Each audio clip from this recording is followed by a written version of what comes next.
you're not saying hooray when you get a call like that. Like, hey, we have all these kittens. It's not a good thing. You guys, No. Would you guys almost want to be out of business because not many people are giving their animals to you because they're all properly taken care for and there's Oh, not... absolutely. Yeah, That would be, interesting. that would be wonderful. It's like world peace. Yeah. Right. It's the same thing. Every animal has a home. Yeah. Yeah. Jane and Andrew, thanks so much for coming on, guys. I appreciate it a lot. We appreciate you asking us. Thank you for having us. Yeah, absolutely. My pleasure. So let's talk about why do you guys do this in the first place? Why do you work at the Humane Society of Central Illinois? Is it the vast amounts of money? Is it the fame? What gives? Why do you do this? Well, we're non-for-profit, Okay. so we don't get any governmental assistance whatsoever. It's all based on donations. So it's not for the money. I do it. It's fulfilling for me to be able to take in an animal, watch it, go through the whole process of intake, vaccinations and spay and neuter, get them ready for adoption, and then also see them go out the door. And for me, it's very fulfilling. And I've made lots of contacts throughout the state of Illinois in bringing in the animals. So that's been a fun part, is that networking and being able to help animals, not just here in McLean County, but across the state. Got it. It's just a rewarding process to be a part of. Yes. Okay. Is it roughly the same for you, or what do you think? Roughly about, yes. I mean, for the animal care team, there's a lot of more emotion that goes into it.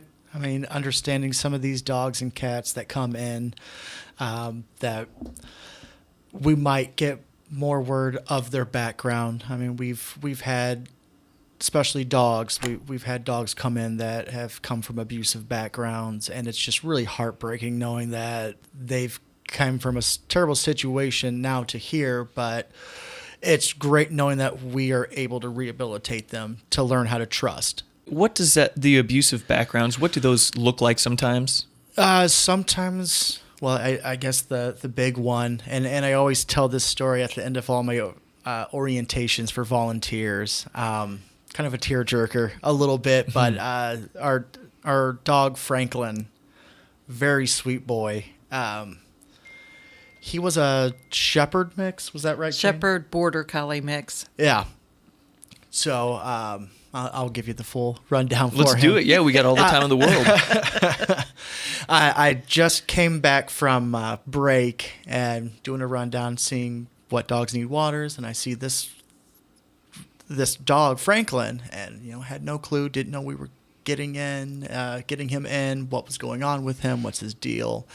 And I noticed, I tried to pet him, he cowers and kind of growls, and I get that, new space, you're scared, you don't know what's going on. Then went to look into his paper and got more of the detailed. So unfortunately, I mean, he was in a terrible situation. The story was but he. What was that? No, don't give specifics. Okay. Okay. Well, Confidentiality. understood. well- We'll say he came from anywhere else. Piatone. Animal control. Animal control. Got it. Yeah. But yeah, turns out he was, for lack of a better word, roughed up by the owner. To a point where he was in a physical situation that was not ideal for him, where he was, swollen, and it was just very terrible. With this, I get it. He didn't learn to trust, but I mean, Jane and I and a few other of our associates, we took the time to work with Franklin. It took us about 6 months, give or take, but just to let him sit in a room and smell us or let us pet him, let him know what love actually is. This is what it looks like. Unfortunately, we can't take him home. We want to, like the rest of our animals, but we wanted to make him feel comfortable that for your future home, this is what you should expect. Later, as the months passed, Franklin got comfortable with us and would follow us everywhere we went. He loved going to the office in the break area. So he knew exactly when I would come to his door. I didn't even put a leash on him. He would walk with me to the office, open the door, and he'd just run in and just sit down and have fun. And it was good to see him be a regular dog. Have a personality. Yeah. And he loved peanut butter crackers. So every time I would sit down, he would sit right next to me, put his paw on my lap, and ask for a peanut butter cracker, essentially. So, but he was very protective of us. So that was very great with this dog. I mean, we had to teach him to, not bark at possible adopters, not do this, but it was in his nature to protect the ones that are doing this good deed for him. Later down the road, he found the perfect home, great family, and this was the love that he needed. I mean, it was bittersweet. I mean, I kind of shed a few tears when he left. I was kind of bummed out, but I mean, I knew that he was going to a great home with actually a family that knew that they wanted to provide the care that he needed and deserved. Wow. And then before we said goodbye to him, I did send him packing with a 40-pack of peanut butter crackers. That's awesome. Man, they can come from these horrible situations. You'd have good reason to think that they're kind of ruined for life, that their psychology is just permanently damaged and they're not going to trust anyone. They're going to hate humans in general, but it just goes to show with proper care and love, just TLC really, you can make a dog happy and they can actually love, humans again. Exactly. And I mean, we've done this for hundreds of dogs that's come through. But I mean, Franklin was a special case. He was the only dog that I really got emotionally attached to and actually upset about what happened to him. And I understand it's the job, but this one really tugged at my heartstrings for him. Valentine's Day is coming up, and you do not want to be the person that doesn't get your special someone a beautiful bouquet of flowers. The gift of flowers has long been a way of expressing your love and admiration for your significant other on this centuries-old holiday. However, if you attempt to go out and find your own flowers, arrange them nicely, and get them to your person on time, you can go wrong in so many different ways. Lucky for you, Nature's Designs by Tiff in Fairbury is taking all of the stress out of the holiday this year so that you can fully enjoy it with the person you love. Just call them up at 815-692-3024 and tell them that you'd like some flowers to be delivered to your loved one's address on Valentine's Day. You can even ask that they deliver it in the morning or in the afternoon, and they can include chocolates, stuffed animals, candles, bath products, plants, and other cute gift items to really put a smile on your loved one's face. So don't delay. Call up Nature's Designs by Tiff at 815-692-3024 and schedule your incredible Valentine's Day delivery package and make this Valentine's Day the best one yet. Well, it just tugs at my heartstrings, honestly, to think about how could someone do that to a dog? If you don't mind me asking, how exactly, if you know, was Franklin abused? And do you know anything about why someone might do that type of thing? Okay, I could take this one. Go for it. I was the one that chose him to come into our program. Okay, and real quick, pull the microphone just a couple inches closer. Okay. Now we're talking. Okay, now we're good. Yeah. Okay, I got a phone call from the animal control officer, and he told me I've got this really great dog. He said the only issue is he nipped at the owner. And I'm like, okay. And then he proceeds to tell me the story. I guess they had 2 dogs in the house, and one of the dogs was pregnant, and the owner didn't like her on the bed and kind of yanked her off the bed, and Franklin went in, nipped the guy And that's when they called animal control and said, this dog's a nuisance, this, But because of the situation, they investigated further and found out that, not only had they been abusing the other dog, he had, broken tooth and swollen jowls. So obviously he was being hit too. So Franklin, the protector, was protecting that female dog. So in my mind, I'm looking, okay, put all the puzzle pieces together. He didn't nip to be aggressive. It was out of protection. And so I'm like, okay, I'll try it. And just fell in love instantly.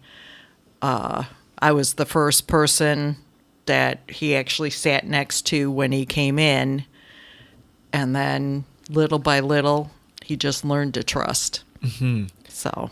Yeah, I mean, that's how it is with anything. You get the proper context, you start to figure out, get a better idea of what type of, in this case, what kind of dog this was. If he was just randomly biting people, and right. It might be a real trouble, and you might not be able to let him into your the Humane Society. Right. But given the proper context, he actually seems like an honorable dog, I guess. Yes. Protecting the pregnant dog that he lived with. Right. But again, I want to ask, and perhaps you don't know, maybe you don't think about this very much, but why do you think some people abuse their dogs? It's like, why? Their dogs, they love you so much, they're so loyal. Why would you ever abuse them? Well, unfortunately, I think it's the same reason they hit kids. Okay. It's a control issue. It could be anger, frustration, whatever drives somebody to hit another person or hit a living being, an animal. It's the answer's in their head. But for us, we kind of look at it and think, okay, there was frustration probably going on, control, that type of thing. And so we will evaluate the animals as they come in, and we'll work with the ones that, we can rehabilitate. Mm-hmm. And they have a place on our adoption floor until they're adopted. If I can't find the right tools, then I reach out even further. I bring in specialist trainers to give us some tips. Andy Schickel here in town is wonderful at that. I've heard his name, and yes. I have no idea why, so he must be good if he's that popular. He's very good, and he's helped us with quite a few, animals, just gave us tips. This would work, that would work. This dog needs a job, keep him busy. What do you mean? Like tips for getting tips for example, going in and out of a kennel. Because some dogs, they show very differently in their kennel versus out of their kennel. Some don't like going into the kennels. Mm-hmm. And they're, they're not spacious, but they're not cramped either. But they just have that issue of going in and out of doors, those type of things. So he's given us tips on how to deal with that. Oh, like it's almost like he's giving you marketing tips on how to help them seem more appealing, because Absolutely. You put a good dog in a situation that he does not like, he's not going to act like a very, lovely dog. Well, exactly. We had one dog, and I forget his name, but he would go in, but turn around and, try and nip at you. Mm-hmm. That was Baxter. Yeah. You remember the names. I feel like you guys have deep connections to these animals. Is that fair to say? We do get attached. Oh, yeah. Yeah. What's, now we're talking about dogs so much, but you do have other animals there. Oh, yes. What other animals are at the Humane Society of Central Illinois?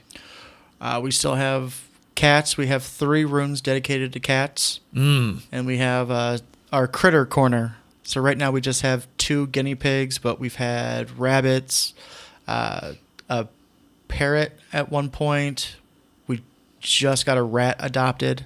A rat? Yes. No, hope you don't find that A offensive. domestic rat. Yeah, a domesticated rat. It's like, I can probably find you some more rats if you're looking. Interesting. Well, so you have one rat. He just left last week. He left. Someone adopted him, huh? Yep. Yeah. And he Wow. was just dumped on our property in a little container. He was left at our front door. Is that how some people do it? How Yes. some Yes. people give their animals to you? They just like the old days when they drop a baby off on the front Yeah, porch? pretty Yep. much. Interesting. Yeah. Okay. Is that the only way that they come to you? No, we'll get requests from people, and then I'll set up an appointment if we have the space. The major way that I do get the animals, though, is through my networking with animal controls throughout the state. Tri-County Carpet and Flooring Sales and Installation in Fairbury is the top-tier flooring store throughout Livingston, McLean, and Ford counties. From choosing the perfect flooring option for your home to installing it with care, Tri-County ensures quality products and services. Their trained professionals execute precise measurements, straight cuts, and perfect fits, while their showroom houses a multitude of gorgeous, top-quality, name-brand carpet and flooring options in all of the latest styles and colors that are durable and long-lasting. Additionally, with free estimates, design consultation, and contractor and multi-room discounts, Tri-County and Fairbury is your one-stop shop for all of your flooring needs. So pay them a visit at 19 Jan Lane in Fairbury, Illinois, right off of Route 24, and give them a call at 815-692-3666. That's Tri-County Carpet, your flooring paradise. For instance, in southern Illinois, with the tornadoes and situations like that, they needed, to move some up north. Yeah, there's plenty of animals who are newly homeless. Right. Yeah. Okay. And so, we've helped with them. We're about ready to get some more Thursday. So that's a way that we do it. Okay, interesting. So. Talk about, do you guys have anyone who works, especially are you both in paid positions? I hope you don't mind me asking. Yes. Yes. Okay, well, you do rely on a lot of volunteers, and you were volunteers at one point. Mm-hmm. Yeah. Okay, why? I already asked why, but talk about why you care for animals so much. I know some people are just, not to put it in any dark way, but they love animals more than humans. They just love animals. Oh, yeah. Are you kind of in the same boat? And could you explain why you have these strong feelings of love for animals in general? Well, honestly, with me, it's, it's that great feeling of knowing that they have no one else to take care of them. They're waiting for that home. And right now, they're relying on us as animal care to help, take care of them, walk them, give them meds when they're sick. But this is overall a drive of knowing that I'm making a difference. Mm-hmm. Is the same for you, would you say? For me, it goes even deeper. I'm a mom of 5 daughters. Oh, wow. And any sons? Just 5 daughters? Just 5 daughters. And now Wow. I have 5 grandkids. But for me, I've always, my husband would always tease about, your mother nature herself, Right. I'd always have a gaggle of, kids or animals Okay. following me, the Pied Piper, so to speak. So for me, it's just in my personality and my nature to nurture. And I get to do that here in a job that I absolutely love. And, I cherish it. And, just last year, we were able to bring in 20.5% more animals than we did the previous year. We took in 889 animals into our shelter. And so far, as of the end of the year, we had adopted 839. So that is, to me, that's why I do this job. Well, that's wonderful. Yeah. And just curious, do you guys have pets of your own at home? Yes, I Yes. have two that were adopted from the shelter. One was a foster fail back when, back in 2011, my family fostered her. She was a heartworm patient. And I'd see her sitting in the office every day when I'd go to work. And I'm like, okay, I'll bring her into my home. We'll foster her and then make her available for adoption. Well, she's here still today. Is this a dog? This is two. I have two dogs. Okay. Rocky and Amore, and the best dogs ever. And how about you, Andrew? I have one cat at home that I actually got adopted from Humane Society as well. That's awesome. Man, I really love cats. I don't know why so many people, I mean, everyone loves dogs. I also love dogs, but I like a good cat. If it's a nice cat. Sometimes, if they're mean, it's rough to like them, but they got claws and everything. Yeah. I mean, we have some cats that can be temperamental, but I mean, the rest of our cats are just a little very spicy. Sweet. Yeah, very spicy. What's your cat's name? Jack. Jack. Oh man, I was hoping for something funnier than that, but that's a good name. He is a very smart cat. Actually, when my folks and I were looking for cats, because our first cat, she had to be put down due to a kidney disorder, but she was 20, and at that time, a couple months later, we were just feel like something was missing. So we went to Humane Society and went into Meow Manor, and we saw Jack, and he was rubbing up to us. But we said, "Hey, we like you, friend, but we don't know what your name is." And he wanted us to follow him to his cage, and he batted his paw at his name tag, and that's how we figured out, "Oh, you're Jack." Awesome! Wow. Yeah. Okay, you mentioned something there, and we're going to take a slight detour here as far as the tone goes. But, you said you put your cat down. Yeah. He was 20 years old, What do you guys do with the animals that you can't find homes for at the Humane Society of Central Illinois? Well, we're limited intake. We don't have to take, we only take the animals we can safely care for. So that's one thing. It's, just watching, of course, any animal that was adopted from the shelter, we always take back, regardless of age or, anything like that. Mm-hmm. But if, we like to consider ourselves no suffering. No suffering. Okay. No suffering. If an animal is sick and no amount of medicine or surgeries or anything like that is going to help, then we will make the call to help them cross the bridge. With the other animals, I'll make a decision and I'll work with specialists throughout the state. If we get a dog that has a nipping problem, your herding dogs specifically will nip at kids' heels, but that's what they were bred to do. If I can't work with this animal, then I'll contact one of the rescues that specialize in that breed, that know the breed. Then they'll take in the animal into their facility, work on what needs to be worked on. So I try every avenue to help, find the right place for these animals. Okay. All right. And I imagine it's a hard call to make in the end when you do see, that it is the best thing for the animal and, for the animal's well-being to be put down. I'm sure that's a tough call to make. Yeah. Yeah, it is. It's never an easy call, but if you put yourself in the animal's spot, would you want to be laying there suffering? No. Right. So you got to do the right thing. But yeah, our PTS rate is extremely low. It's less than 1%. So we've been doing awesome. really good. Yes. Sure. Okay. And now I'm just curious. So is there a time limit on how long an animal can stay? Like if it's healthy? A healthy dog comes in and it's young and it comes in, is it like, you better be out of here in a year or else so too bad, so sad? No. Okay.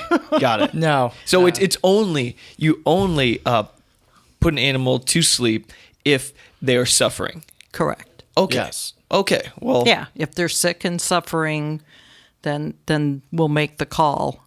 Okay. But that's after having them to the vet or having them evaluated. It's never just like, it doesn't look so good. Let's do it. Yeah, Like, gosh, I'm putting this out. no. But, okay. And most of the time, too, we do have our vets help us, figure out what's the best, possible methods to help this cat. But if there's nothing else we can do, then they usually make that call and tell us. Understood. Yeah. And I hate to harp on this too long because it is a sad subject, but something that I've read, just I don't exactly know where, but when families put an animal to sleep, a lot of the times they'll take them to the vet and then they'll just leave and they'll be sad and they'll cry in the car or something. But I've heard that it's important for the animal and their well-being, in that moment that the family actually be in there. Have you ever heard that? Because they might be looking around for their loved ones and you could actually comfort your animal as they go. It depends on the person. I personally,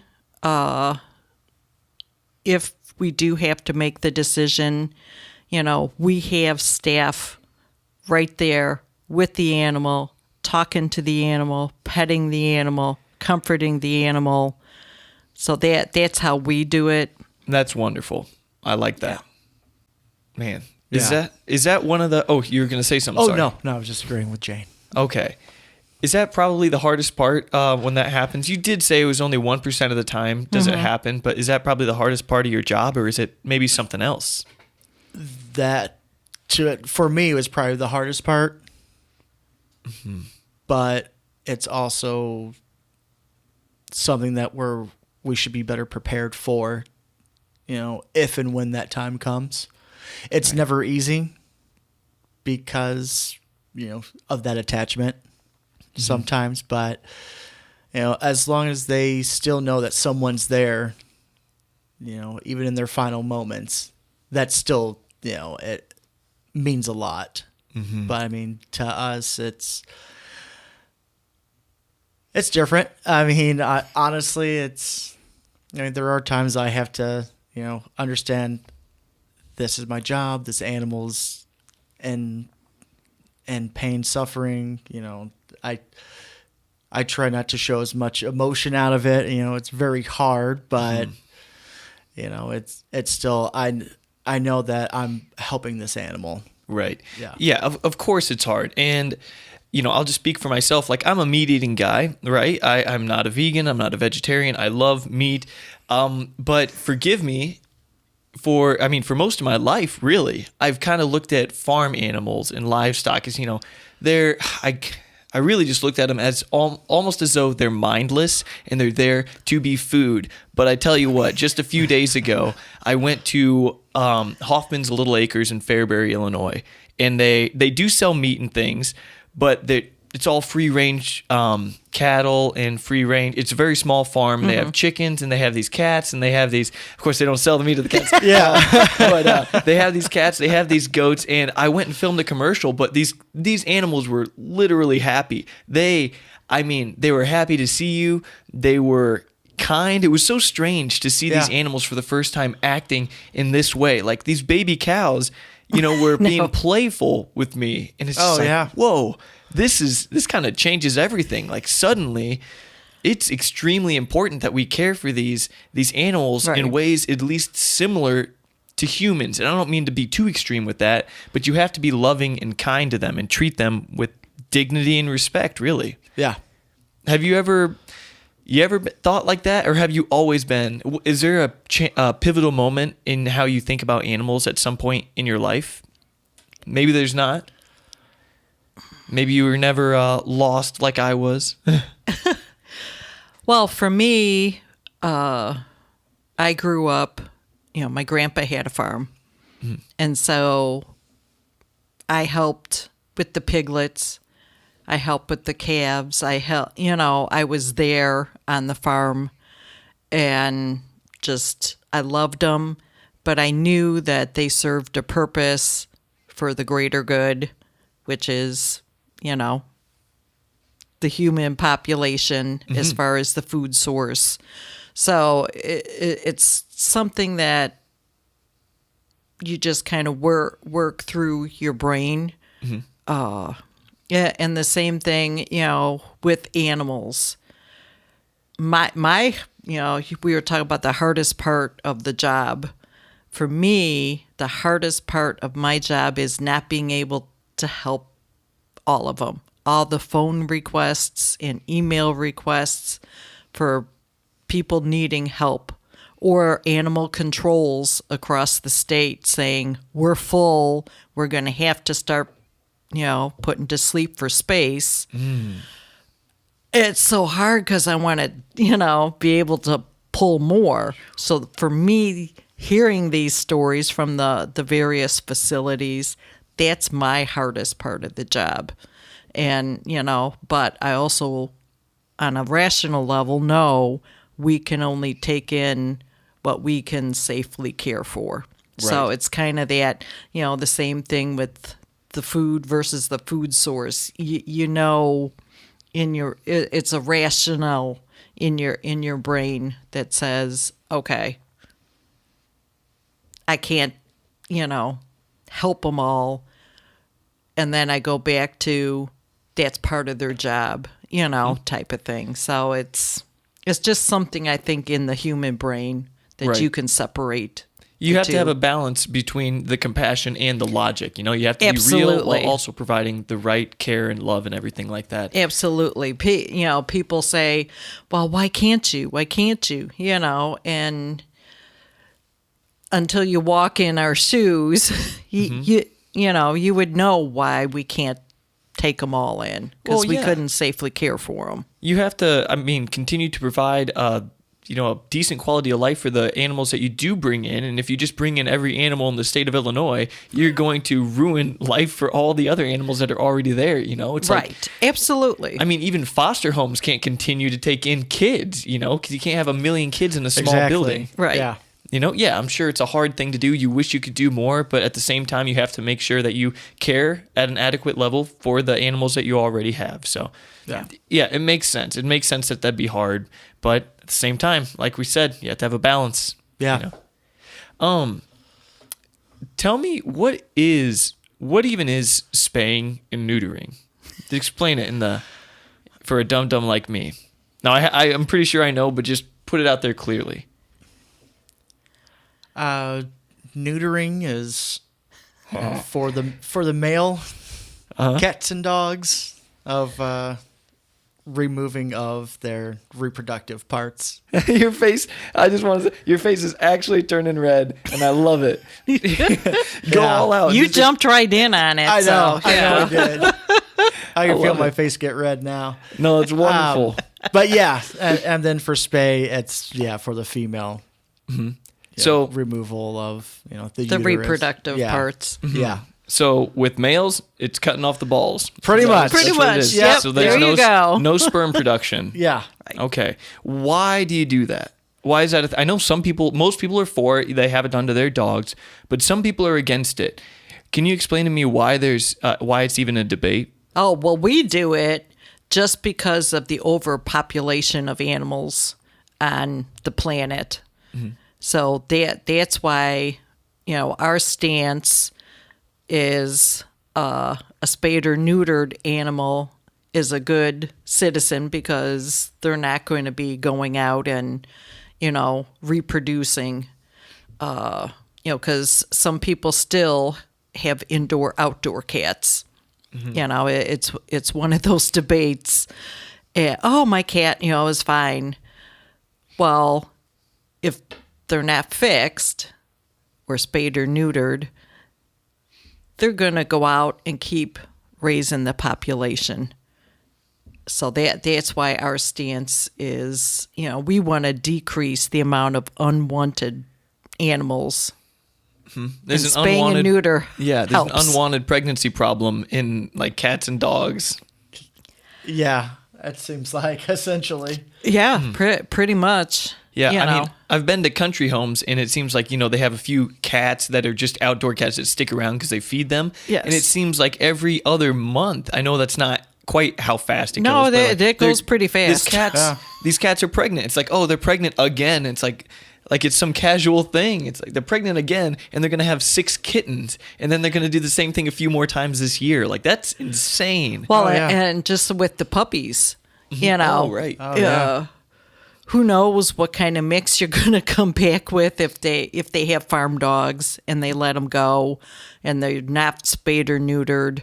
You know, you could come back with, you know, well, what did we have? We had Hound, Pit, and Great Pyrenees mix, little Yeah. puppies. Yeah. You know, you just never know what the combination's going to be. But, yeah, so that's why we promote spaying, neutering. Okay. And microchipping. What the heck is microchipping? Microchipping is not a GPS, but it's a little chip that we insert, you know, just underneath the skin that if their animal were to be lost and animal control gets the animal, you know, say it's picked up as a stray, you scan the chip and it will lead to the owner's information so that they'll say, hey, we found your animal, you know, come and pick it up. So that's what microchipping does. Okay, I see. I didn't realize that overpopulation among cats and dogs is actually a problem. Can you tell me why that is a problem and what the results of that problem are? Well, the results would be shelters being full of animals. You know, specifically a lot of times cats. And we'll get certain cycles. You know, we always call it kitten season. You know, when we get the phone call, you know, my cat, you know, all of a sudden had a litter of kittens, or we found this litter of kittens, and, you know, so then animal controls fill up, we fill up, and if those animals hadn't been reproduced, then there wouldn't be the animals in the shelter as being unwanted. Mm-hmm. So Right, yeah. That makes perfect sense. So it's not exactly, you're not saying hooray when you get a call like that. Like, hey, we have all these kittens. It's not a good thing. You guys, No. Would you guys No. almost want to be out of business because not many people are giving their animals to you because they're all properly taken care for and there's not. Oh, absolutely. Yeah, that that's would be, interesting. you know, that would be wonderful. You know, it's like world peace. Yeah. Right. It's the same thing. Every animal has a home. Yeah. Yeah.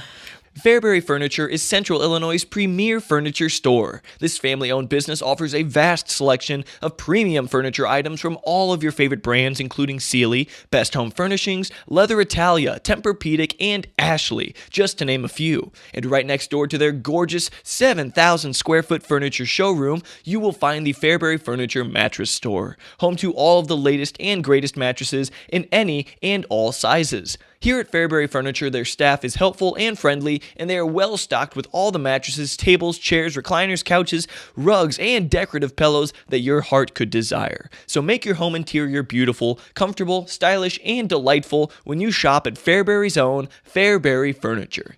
Well, what do you think about if I had a dog and it was just me and this dog, or my family and this dog, and he's well taken care of, would I not have to get him neutered if I didn't want to? Because I've heard that, well, of course it messes with your hormones, with the dog's hormones. Yeah. And maybe that might have some negative side effects. And, you know, if he's with a bunch of other animals, it'd be worth the negative side effects because he's not, you know, causing all sorts of problems by impregnating all these other dogs.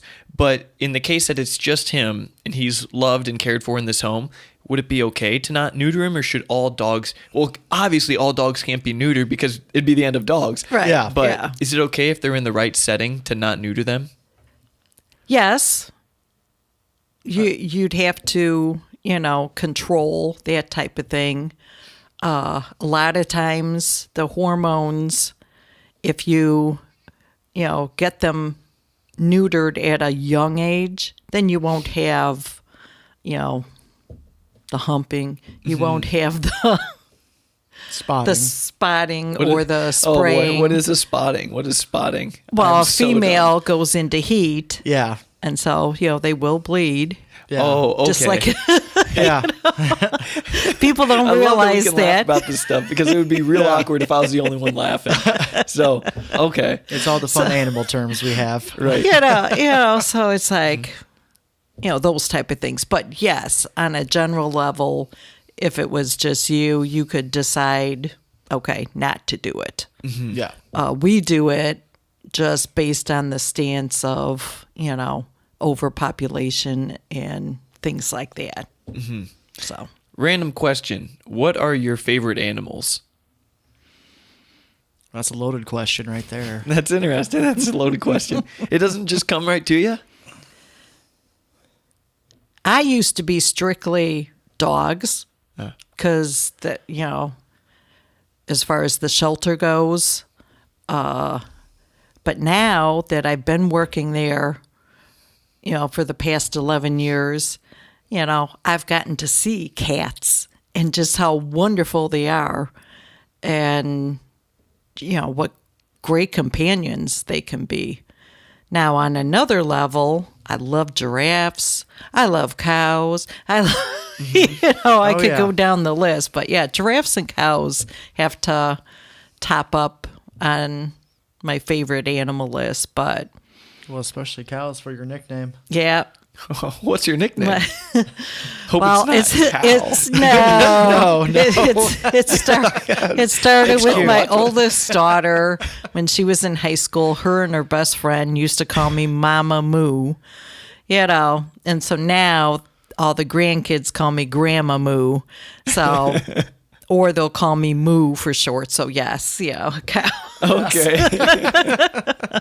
Interesting. No, that's cool. I like that. And how about we talk a little bit about Central Illinois, the Humane Society of Central Illinois, because for Pete's sake, we're supposed to be talking about them a little bit. Yeah. What do they do well over there? I know that's broad, but what does the Humane Society of Central Illinois do well? Honestly, adoptions, taking care of our tenants, as we like to call the animals. I like that. Actually bringing in the sense of community and help and working with communities through our volunteer orientations. And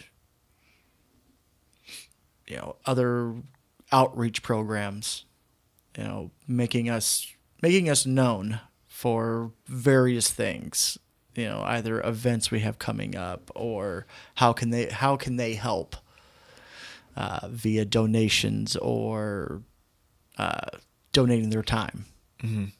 How much do you guys rely on volunteers? A lot. Very heavily. Like, if you had to throw out a percentage, you might be totally wrong, but ballpark estimate, how much of your staff is volunteer?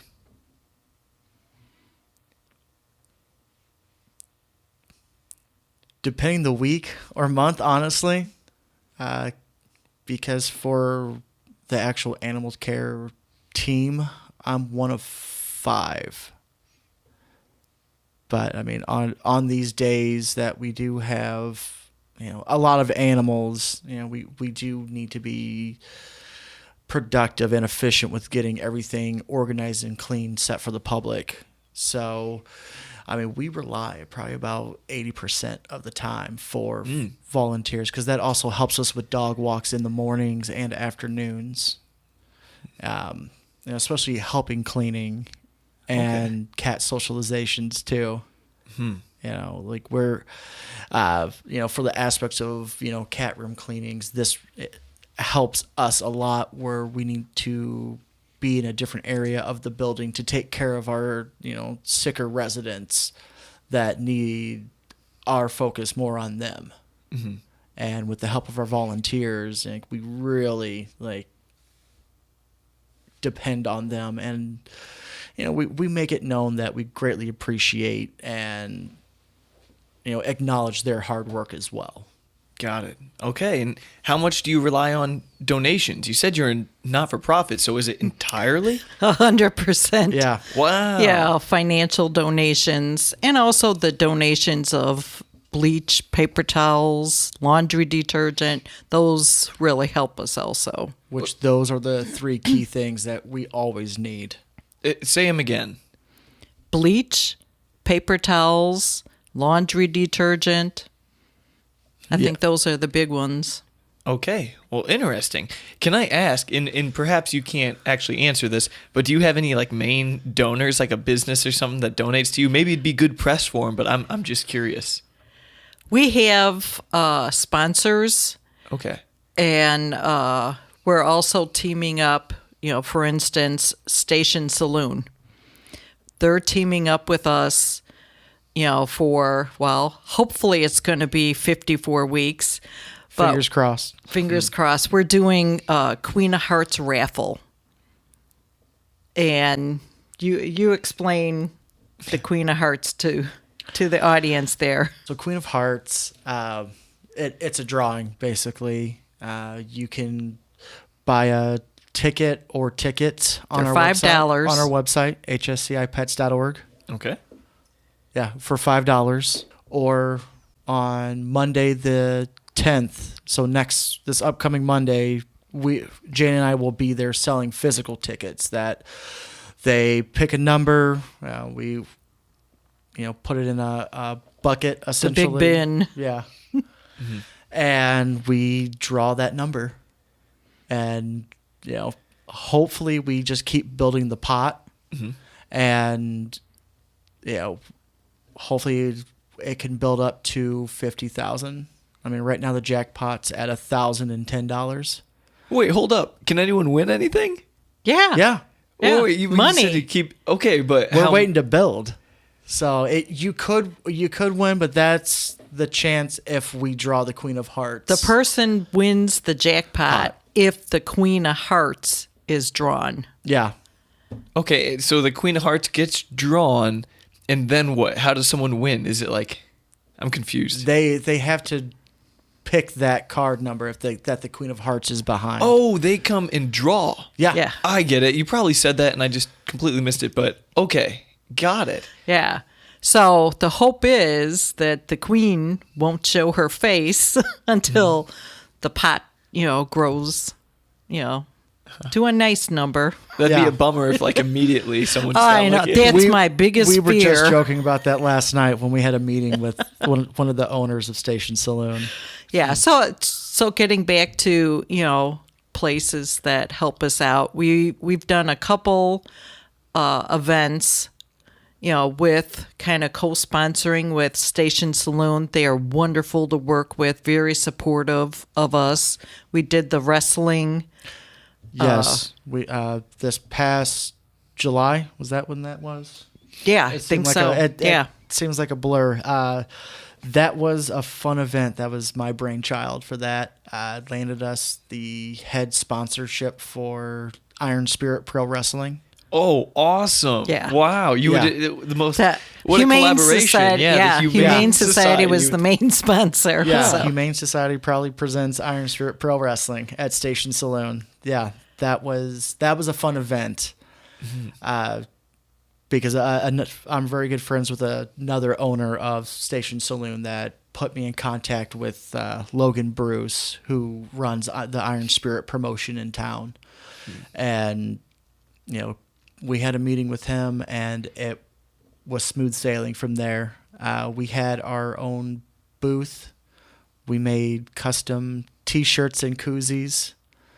So it was our HSCI, and if you're familiar with classic WCW wrestling, I am extremely familiar with pro wrestling. You have no idea. it was the NWO HSCI. Oh, that's awesome. And then on the koozies, it was the same front, but the back of the koozies said "Shelter Pets are too sweet." And this is your brainchild, like you said. This is Yeah. mostly your ideas. Yeah, this was something that I was nervous about to have for the summer event, but I also helped curate some silent auction baskets.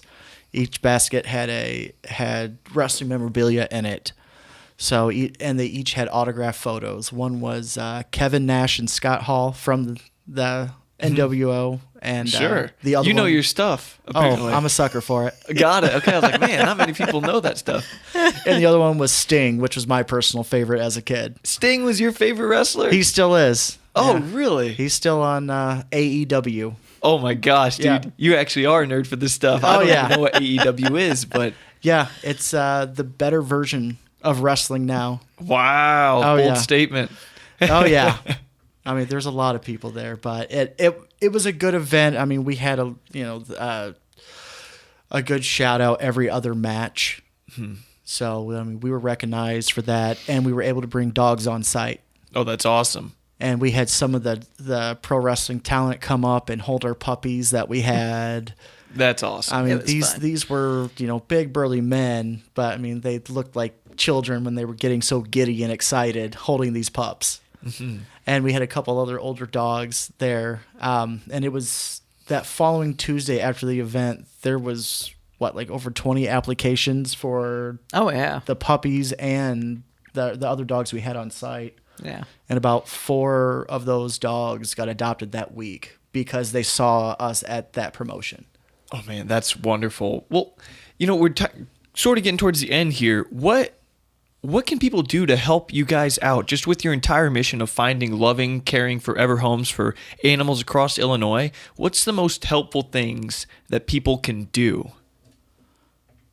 There's actually, a lot of things they can do. Name them all. If they have, time in their busy lives, come volunteer. I mean, I'm in charge of the classes.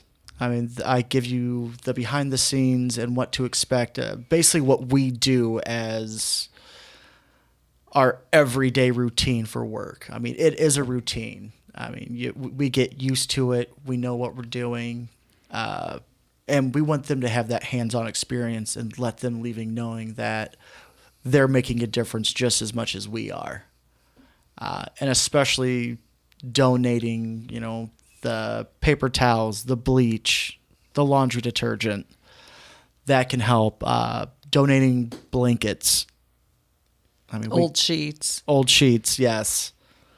those Yeah. type of things. But you know, they can also donate money. Right. Oh my gosh. And of As course, well. money. Money is everything. You Yes, need of course, money. Money makes the world go round. Right. Absolutely.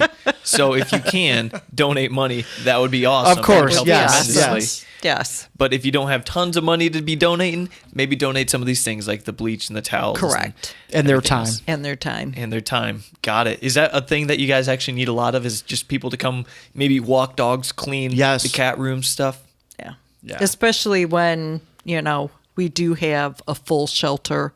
Yeah. Towards Christmas, we had tremendous amount of adoptions. So now I'm starting to build back up with the number of animals. And so it just helps take some of the cleaning burden off of the animal care staff so that they're free to do and attend other animals within the shelter. If I came and cleaned up a cat room, would I be able to pet as many cats as I want? Oh, yeah. Oh, sure. Yeah. Okay.